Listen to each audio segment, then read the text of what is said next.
الكوباية دي انت دلوقتي، والكوباية دي بعد ما هعملك التمرين ده وبعد ما هتشوفي معايا برنامج ترميم هتطلعي منه كريستالة نضيفة. شايفة دي؟ جواها تراب، جواها قش، جواها قماش، جواها كراكيب من الماضي، وجع من الطفولة، حزن، فراق، سابني، عمل لي بلوك، ألم ألم ألم وحزن شديد ووجع وتعب وأمراض. دي انتي.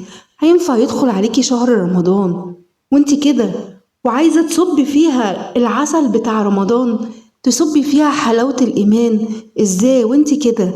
مهما ما بيجي عليكي رمضان بتطلعي منه ما بتوصليش لكده، لأنك ما بتنضفيش جوه تعبان. برنامج ترميم في رمضان هو هينضف روحك من جوه.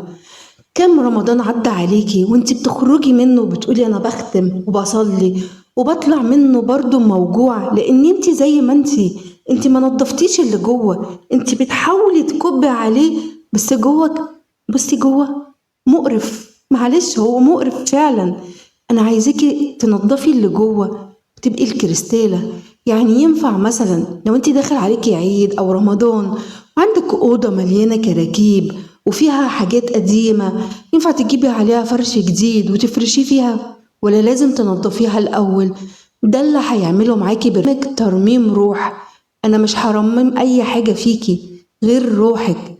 روحك لو اترممت هتبقي الكريستالة دي، هتصبي فيها عسل، هتعرفي تختاري صح، هتحبي صح، هتعيشي صح، هتاخدي قرارات صح. برنامج ترميم ده لو انتي فعلا نفذتيه هتطلعي منه واحدة تانية، من واحدة مليانة زي ما انتي شايفة كده، مليانة ألم ووجع وحزن ومرض وتعب وفراق، وناس قفلت السكة في وشي ودموع وياما نمت تعبانة وياما نمت حزينة. لكل ده هينضف، هتبقي كريستالة. هنغسل الهموم اللي جواكي، هنغسل الوجع، هنغسل الألم، هتبقي انتي بنسخة تانية. برنامج ترميم هو فعلا هيرممك. تابعيني عشان ترميم السنة دي غير أي حاجة تانية، متابعيش غيره. البرنامج ده هيشتغل على روحك انتي وبس. قبل ما تبدأي معايا في برنامج رمضان ترميم روح، عايزاكي تعملي معايا التمرين ده.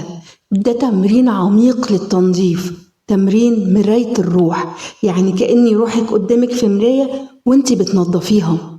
عشان نبدأ التنظيف ده فعلا مش مجرد كلام، عايزة منك تعملي التمرين ده النهاردة. تمرين تفريغ الصناديق. يعني انتي جواكي في صناديق مليانة من الماضي اللي احنا قلنا عليها. هنعمل التمرين ده دلوقتي، تمرين تفريغ الصناديق. دلوقتي هتجيبي معايا ورقة وقلم واقعدي في مكان هادي واقسمي الورقة دي نصين. النص الأول هتكتبي فيه كل الوجع، هتكتبي الأشخاص بأساميهم اللي كسروا قلبك، مواقف من طفولتك لسه بتوجعك، كل لما بتفتكريها بتوجعك، تعلقات لسه شدكي لورا، يعني حاجات من الماضي لسه بتشدك. اكتبي كل ده، حتى لو أي ذكريات من الماضي اكتبيها. كل السموم اللي جوه روحك من غير ما تجملي، ما تقوليش لا طب يعني مش لا، اكتبي كله، اكتبي كل الأوجاع اللي جواكي. هتبصي للورقة وتقولي بصوت مسموع: انت الوجع اللي انا اتوجعته ده حصل فعلا، بس انا روحي اكرم بكتير من ان هي تفضل سجينة الورقة، ورقة فيها ذكريات مؤلمة. انا روحي اكرم من كده بكتير. قولي الكلام ده لنفسك. هتقولي ايه؟ انت وجع مكتوب على ورقة. انا روحي اكرم بكتير من انها تفضل سجينة لورقة او ذكرى. هتجيبي الورقة دي دلوقتي وتقطعيها لقطع صغيرة، وانتي بتقطعيها هتستحضري نية انك بتفكي القيود دي عن روحك. وبعدين هتجيبي كوباية مية وتقولي فيها: يا حي يا قيوم برحمتك استغيث، طهر قلبي كما ينقى الثوب الابيض من الدنس. وهتتخيلي جواكي ان انتي بتفكي القيود اللي ربطوكي في رقبتك وربطوكي في جسمك، الوجع، كل واحد وجعك، كل حد خليكي تبكي، خليكي عندك حاجات من الماضي من الطفولة، كل ده وانتي بتقطعي الورقة دي انتي بتستحضري النية ان القيود دي بتتفك من عليكي، وهتقولي الدعاء ده على كوباية المية: يا حي يا قيوم برحمتك أستغيث طهر قلبي كما ينقى الثوب الأبيض من الدنس. بعد ما فضينا الصناديق لازم نملاها. هتغمضي عينك وهتتخيلي نور أبيض جاي من السما وبيدخل لقلبك وبيمسح أي شرخ وبيداوي كل جرح. استشعري إن ربنا بيحتويكي النهاردة وبيقولك: وعزتي وجلالي لأجبرنك. اتفقنا؟ فضينا الصناديق، فضينا كل حاجة وقطعنا كل حاجة. التمرين ده مش هتعمليه يوم واحد، هتعمليه كل يوم، ولو في اليوم أكتر من مرة، وفضلي استشعري نور ربنا سبحانه وتعالى وهو نازل من السما كده، نور أبيض وبيدخل لقلبك وبيطيبك من جوه.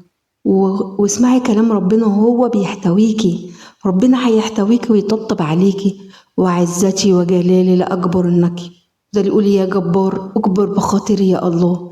فضينا الصناديق، اعملي التمرين ده لغاية لما تدخلي معايا برنامج ترميم اللي هو هيرمم أي أثر بقى، وهنشتغل على التمرين ده وأكتر منه وأكتر منه في برنامج ترميم روح. في روح راضية، القناة دي معمولة عشان أي حد روحه تعبانة يفضل يعيش بروح راضية، لأن طول ما روحك راضية طول ما انت هتفضلي تعيشي وانت مبسوطة ومرتاحة وحاسة بروقان وبراحة بال. فضي الصناديق ونضفي الدنيا، وانا ماشية على مهل بس مطمنة، ورمضان كريم عليكم وكل سنة وانتوا طيبين.